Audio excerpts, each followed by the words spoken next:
Everyone, this is Hasan and you watching national বার্তা। লোকসভা নির্বাচন হতে আর মাত্র কয়েক মাস বাকি। 2024-এর প্রথমের দিকে লোকসভা নির্বাচন আছে। লোকসভা নির্বাচনকে সামনে রেখে এবিপি নিউজ সি ভোটারের একটি তাজা সমীক্ষা ইতিমধ্যে প্রকাশ হয়ে গেছে। বিহার লোকসভার 40টি আসনে এই মুহূর্তে কাদের পাল্লা ভারী এবং বিহার লোকসভার 40টি আসনে কারা জয়লাভ করতে পারে।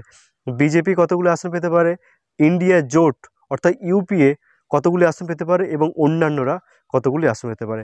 এবিপি নিউজ সি ভোটের বক্তব্য যে বিহারে 40টি আসনের মধ্যে এনডিএ অর্থাৎ বিজেপির জোট 39% আসন পেতে পারে, ইউপিএ অর্থাৎ ইন্ডিয়া জোট আসন পেতে পারে 43%, অন্যান্যরা আসন পেতে পারে 18%, অন্যান্য ভোট পেতে পারে 18%, অর্থাৎ বিজেপি জোট 39% ভোট পেতে পারে, ইউপিএ অর্থাৎ বিরোধী জোট অর্থাৎ ইন্ডিয়া জোট 43% ভোট পেতে পারে, অন্যান্যরা 18% ভোট পেতে পারে।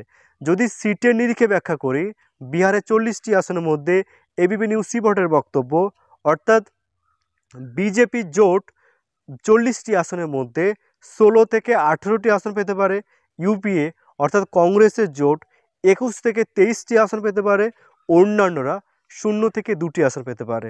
অর্থাৎ এনডিএ বিজেপি জোট 16 থেকে 18টি, ইউপিএ 21 থেকে 23, অন্যান্যরা 0 থেকে 2টি আসন পেতে পারে। অর্থাৎ এবিপি নিউজ সি ভোটের বক্তব্য যে বিহারের 40টি আসনের মধ্যে ইউপিএ অর্থাৎ কংগ্রেসের জোটের পাল্লা ভারী এবং কংগ্রেস জোট কিন্তু সবথেকে বেশি আসন পেতে পারে।